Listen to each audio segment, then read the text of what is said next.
كوبر يا عم صعد كاس عالم بحماده طلبه باك شمال يا عم. كوبر صعد كاس عالم بحماده طلبه باك شمال. انت ايه؟ انت عملت ايه؟ الجهاز ده وصل كاس عالم وبتعب من غير هزيمه، ووصل نهائي كاس يطلع لي واحد فنان ويطلع لي يتكلم على منتخب بلده. عشان انتوا بتتريقوا ايه؟ عايزين ايه؟ انا هفضل كده، واللي فرق مع احنا وصلنا كاس عالم، وصلنا نهائي كاس اللي زعلان يخليه يستخبى كده شويه لحد ما نقضي المهمه بتاعتنا. انا حسام حسن بقول لك اهو، انا اللي يهمني جمهوري وشعب البلد اللي بيحب، الشعب المصري اللي بيحب بلده، اللي ورا منتخب، مش وراه في الحلو والوحش. الجهاز ده وصل كاس عالم وبتعب من غير هزيمه، ووصل نهائي كاس من غير هزيمه، واللي جاي صعب، والليفل اللي هنلعب فيه الفتره اللي جايه كاس وكاس العالم اعلى من. يا عم انت زعلان ليه يا سياده العقيد؟ انت زعلان ليه؟ حضرتك زعلان ليه؟ حضرتك مدير فني، يعني انت مش انت مش دكتور ولا انت مثلا مهندس. حضرتك مدير فني في كوره، عادي تنتقد، ايه المشكله يعني؟ انت زعلان ليه؟ ايه اللي مضايقك يعني؟ هو بالاداء اللي بنقدمه والشكل، ولا في خطه ولا في طريقه لعب ولا اسلوب؟ انت حضرتك كمان زعلان؟ هو حضرتك مدير فني للمصريين اللي بيدعموك بس، والتاني المذيع عمال يقول لك كل الدعم ليك كل الدعم ليك. يعني انت ما عندكش ب 3 جنيه وربع اعلام؟ انت ايه كل الدعم ليك يعني؟ لو هو بيقدم خرا يعني لازم ندعمه؟ ايه اللي كل الدعم ليك دي؟ حضرتك انت التاني.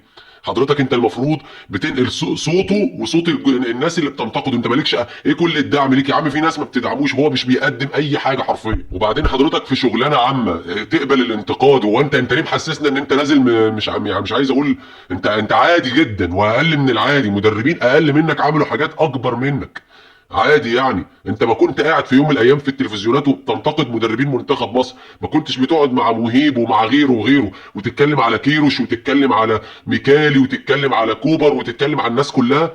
ولا وانت اكبر من الانتقاد؟ وبعدين ايه اللي قاعد يتكلم يستخبى شويه كده؟ استخبى ليه؟ ايه استخبى؟ وحضرتك مدرب للناس اللي بتدعمك بس؟ اللي بينتقدك المفروض ما يتكلمش ويستخبى؟ هو مش مصري ولا ايه؟ ولا سيادتك بس اللي عملت حاجات وعملت ايه يا عم؟ انت ليه محسسني ان انت يعني موظف في وكاله ناسا؟ انت ليه محسسني ان حضرتك اخترعت الذره؟ يعني ايه اللي وتاريخ وصنعنا تاريخ وصعدنا كاس عالم. كوبر يا عم صعد كاس عالم بحماده طلبه باك شمال يا عم. كوبر صعد كاس عالم بحماده طلبه باك شمال. انت ايه؟ انت عملت ايه؟ انت بتلعب باكات تلعبهم مدافعين. مهاجم المهاجم الوحيد اللي عندك عامل معاه مشاكل وقرفنا يعني مع احترامي لحضرتك، انت عملت ايه؟ انت ايه تاريخك قبل ما تروح منتخب مصر؟ فين بطولاتك؟ فين دنيتك في التدريب؟ انت يا اخي لا الزملكاويه عاملينك اسطوره، ولا الاهلاويه عاملينك اسطوره، ولا النادي ده عامل لك اعتبار، ولا النادي ده عامل لك اعتبار. مع احترامي ليك كلاعب، كنت لاعب جامد ايوه وكل حاجه، بس يا عم انت كمدرب يعني ايه؟ مش فاهم يعني. ايه صلاح يعني؟ انت عمال تقول لي شوف مش عارف مين، شوف المدرب الوطني في المغرب. المدرب الوطني في المغرب ده واخد اعلى رخصه تدريبيه من الفيفا. فين رخصتك انت اللي حتى مش واخد اعلى رخصه تدريبيه جوه قارتك افريقيا؟ فين انت؟ انت بعيد قوي يا ابو الكباتن، انت بعيد قوي قوي قوي حرفيا. وطالع عمال تزعق وزعلان من الناس اللي بتنتقدك ليه؟ ليه؟ هو انت اكبر من انت الكابتن الجوهري يعني؟ انت ايه؟ انت حسن شحاته؟ ايه يا عم؟ ايه يا كابتن حسام؟ ايه في ايه؟ على فكره انت عادي واقل من العادي، وانت حطيت اول مسمار في حته ان انت تمشي من المنتخب بكلامك ده. انت اصلا بتقدم الولا حاجه حرفيا. انت بتقدم الولا حاجه، الولا حاجه. مشاكل مع اللعيبه دي ومشاكل مع ده ومشاكل مع ده. بص سمك لبن تمر هندي ده مش منتخب مصر. والله بنقرف نتفرج على المنتخب. والعجيب يقول لك اصل الناس اللي بتنتقد بقى تستخبى كده شويه، والفنان الفلاني اللي طالع بينتقد منتخب بلده. هو ايه المشكله؟ ايه المشكله؟ هو الفنان ده يعني يعني عشان فنان ما يشجعش كوره مثلا وما بيتكلمش على كوره منتخب مصر؟ ولا يعني هو مثلا منتخب مصر كان بيحارب حرب مثلا لا قدر الله؟ ولا هي مشكله وطنيه ولا قوميه؟ انا عايز اقول لحضرتك ان حضرتك بتقدم الولا حاجه حرفيا. ما ينتقدش منتخب مصر ليه؟ هو سيادتك لما تروح بطوله من 4 مشاركين وكلهم مستويات عاديه، يعني مش حاجه، انت مش بتلعب برازيل ولا انجلترا ولا مثلا فرنسا، مش حاجه جامده يعني. انت بتلعب اوزبكستان وكاب فيردي. لما تروح بطوله زي دي تطلع ثالث من اصل 4 فرق، وثالث بضربات جزاء حضرتك، وكنت متاخر 1-0 وبتقدم اداء يعني استغفر الله العظيم ما يتقدمش في حمامات مركز شباب. يعني مش منتخب مصر اللي هو واخد افريقيا ومش عارف كام مره وصعد كاس عالم مش عارف ايه والفراعنه وراحوا وجم، مش ده الاداء.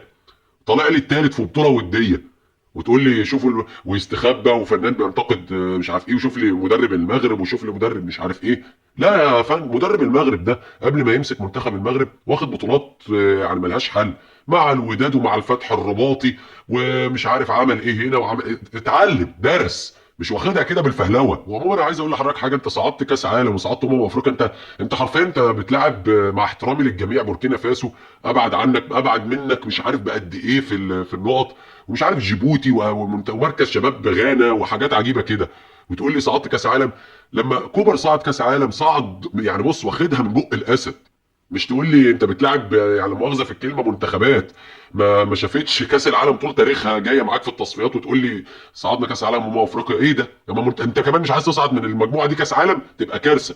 عموما انت مش هتخلد فيها يا كابتن، يعني مش هتخلد، كده كده طولت قصرت مسيرك، هتسيب المنتخب مسيرك وتبقى تراجع بقى تشوف انت عملت ايه في الفتره اللي انت كنت ماسك فيها. لا هي بص الكره المصريه بقت كده سداح مداح، كل من هب ودب بص بيجي على مؤاخذه في الكلمه يمارس معاها في كل حاجه، في اي حاجه، في اداره، في كره، في كره منتخب مصر، في اهلي، في زمالك. بقت بص عشان كده مش قادرين نوصل للليفل اللي وصلت له المغرب، ولا الليفل اللي بتوصل له انديه تونس او اي انديه يعني بص جامده بتنافس، اي منتخبات جامده بتنافس. مش قادرين نوصل للمستوى ده، لان هي بص مش ماشيه بالاستحقاق، مش ماشيه بالحاجه بالناس اللي تستاهل، لا ماشيه بالفهلوه كده. وحسام حسن كان عامل تاريخ كلاعب مع المنتخب، وكان بيجيب اجوان و86، والجوهري مش عارف ايه، هاتوه يمسك منتخب، تاريخه ايه قبل المنتخب؟ ما نعرفش. مسك المصري والزمالك وحقق معاهم شويه مراكز حلوه كده في الدوري وفي الكونفدراليه بس. يا عم ربنا يهدينا ويهديك، راجع نفسك يا عم، راجع نفسك. سلام عليكم.